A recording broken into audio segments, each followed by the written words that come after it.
आज हम प्रकाश संश्लेषण के बारे में पढ़ेंगे। और प्रकाश संश्लेषण जो क्रिया होती है वो स्पेशली पेड़ पौधे में होते हैं और मनुष्य में वो भोजन का जो चरण होता है वो अलग अलग होता है। तो जो सबसे पहले हम ये देख लेते हैं कि जो प्रकाश संश्लेषण है वो उसको इंग्लिश में हम कहते हैं फोटोसिंथेसिस।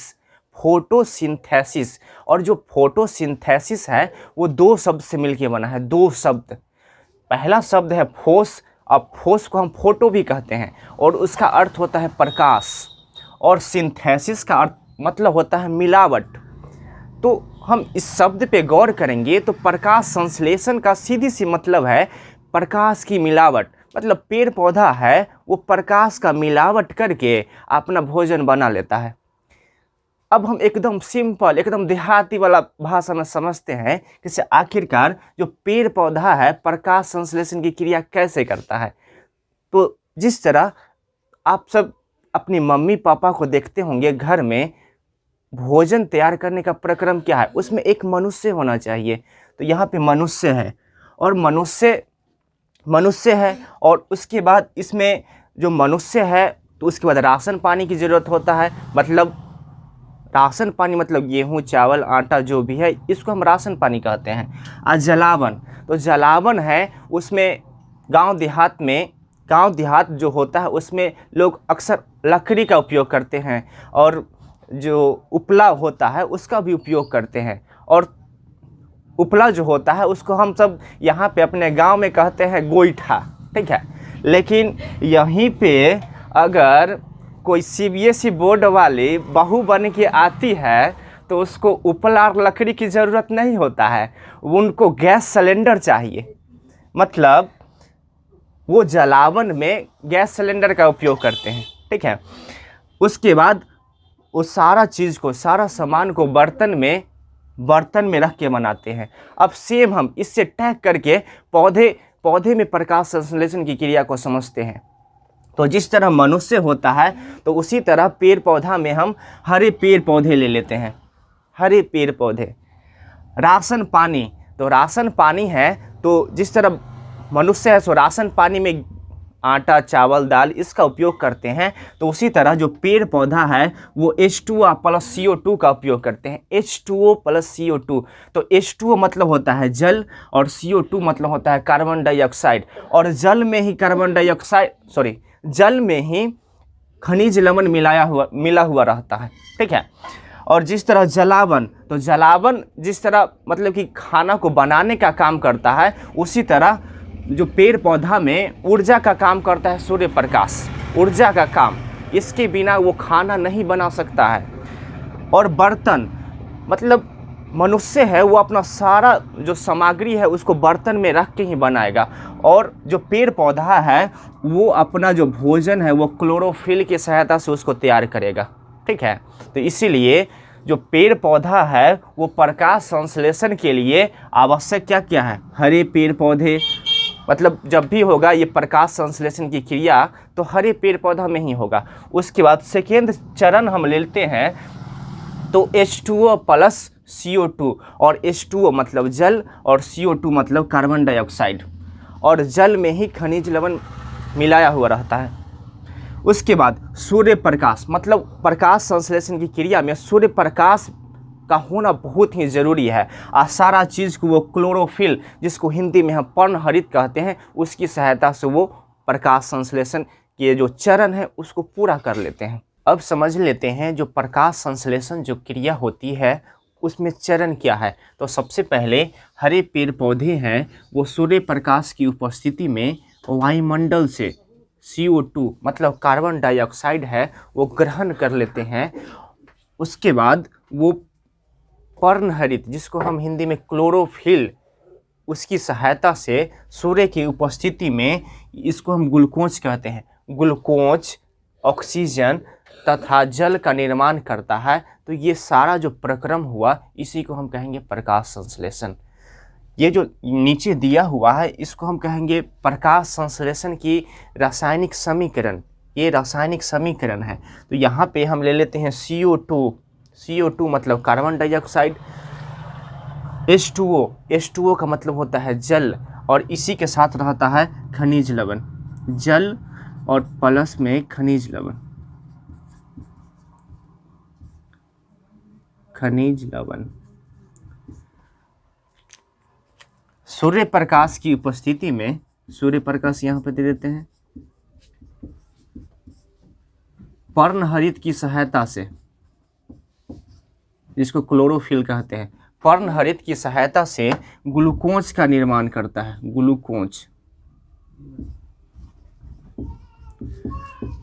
ग्लूकोज का निर्माण करता है, साथ ही ऑक्सीजन, इसको ऑक्सीजन कहते हैं,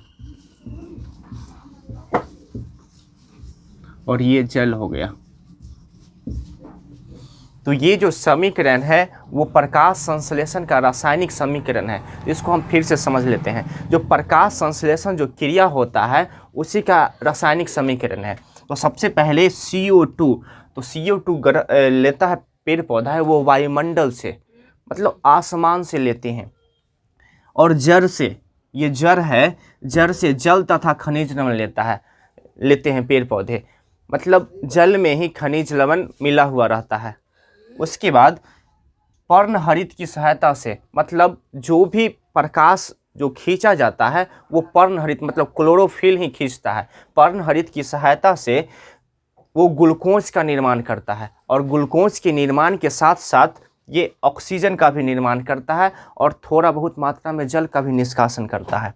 ठीक है, तो आगे हम थोड़ा समझ लेते हैं कि आखिरकार जो ग्लूकोज का निर्माण जो होता है वो जो होता है पेड़ पौधा का ऊर्जा होता है, ऊर्जा जिसको एनर्जी कहते हैं, और वो कार्बोहाइड्रेट के रूप में भी बनाता है। और सारा जो कार्बोहाइड्रेट होता है वो मंड के रूप में जमा होता है पेड़ पौधा में, मंड के रूप में उपस्थित होता है। जिस तरह अगर मनुष्य है वो एनर्जी लेता है और वो कोई भी एक्स्ट्रा वर्क नहीं करता है तो उसका पेट निकल जाता है। इसका मतलब जो मनुष्य है वो अपना सारा एनर्जी को, मनुष्य का सारा एनर्जी होता है वो ग्लाइकोजन में उपस्थित होता है। अगर वो एनर्जी का उपयोग नहीं करेगा तो पेट निकल जाता है और बॉडी फैलने लगता है। प्रकाश संश्लेषण जो अभिक्रिया है उसका सबसे इम्पोर्टेंट पॉइंट ये है, ये पॉइंट कहीं भी नहीं मिलेगा आपको। सबसे पहले इसमें हम क्लोरोफिल के बारे में समझते हैं। जो क्लोरोफिल होता क्या है, तो क्लोरोफिल को हिंदी में पर्णहरित कहते हैं, और जो पर्णहरित होता है वो पेड़ पौधे के पत्तियां के ऊपर पाया जाता है, और उसी के कारण वो हरा दिखता है। मतलब जो पर्णहरित होता है उसका जो कलर होता है वो हरा होता है। और पूरा प्रकाश संश्लेषण जो अभिक्रिया होता है उसमें सबसे अगर इम्पोर्टेंट वर्क करता है तो वो है क्लोरोफिल का। जिस तरह रामायण में सबसे ज़्यादा हनुमान जी का रोल था, उसी तरह प्रकाश संश्लेषण की अभिक्रिया में सबसे ज़्यादा इम्पोर्टेंट रोल है तो वो है क्लोरोफिल का। ठीक है, तो क्लोरोफिल है वो सूर्य द्वारा प्रकाशित ऊर्जा, क्लोरोफिल है वो सूर्य से प्रकाशित, क्लोरोफिल है वो सूर्य के द्वारा जो उत्सर्जित प्रकाश है उसमें जो लाल और नीले रंग का जो प्रकाश होता है उसका अवशोषण करता है। मतलब सूर्य जो प्रकाश होता है उसमें 7 रंग होते हैं, और 7 रंग में लाल और नीले रंग का जो प्रकाश है वो प्रकाश संश्लेषण के लिए बहुत ही इम्पोर्टेंट है। ठीक है, और सबसे पहले जो पेड़ पौधा में, मतलब कि पौधा है वो प्रकाश से ऊर्जा प्राप्त करता है, पौधा प्रकाश से ऊर्जा प्राप्त करता है। इसका सबसे पहले खोज जॉन इंगेनहाउस 1779 ईस्वी में किया था। जॉन इंगेनहाउस है वो 1779 ईस्वी में सबसे पहले ये बताए थे कि जो पेड़ पौधा है वो प्रकाश से ऊर्जा प्राप्त करते हैं, जो प्रकाश संश्लेषण के लिए सबसे इम्पोर्टेंट है। उसके बाद सबसे इम्पोर्टेंट चीज़ है कि जो पेड़ पौधा है वो प्रकाश संश्लेषण की क्रिया में CO2 मतलब होता है कार्बन डाइऑक्साइड गैस है, वो ग्रहण करते हैं। और प्रकाश संश्लेषण की जो क्रिया होती है वो दिन में होती है, तो अक्सर जो दिन में ही पेड़ पौधे हैं वो कार्बन डाइऑक्साइड गैस है सो ग्रहण करते हैं। उसके बाद जो श्वसन क्रिया होती है, श्वसन क्रिया, तो श्वसन क्रिया में पेड़ पौधे हैं वो ऑक्सीजन गैस ग्रहण करते हैं, बहुत ही कम मात्रा में, बहुत ही कम मात्रा में ग्रहण करते हैं, जिसके कारण पर्यावरण में कोई ज़्यादा इफेक्ट नहीं पड़ता है। उसके बाद सबसे इम्पोर्टेंट चीज़ है कि से जाड़े के मौसम में प्रकाश संश्लेषण की क्रिया है वो तेज़ी से नहीं होता है, क्योंकि ये तेज़ धूप पे डिपेंड करता है। मतलब अगर तेज धूप है तो क्या होगा, प्रकाश संश्लेषण की जो क्रिया होगी बहुत ही तेज़ी से होगी। लेकिन अगर धूप है वो 40 डिग्री सेल्सियस के ऊपर चला जाता है तो प्रकाश संश्लेषण की क्रिया में कमी होने लगती है।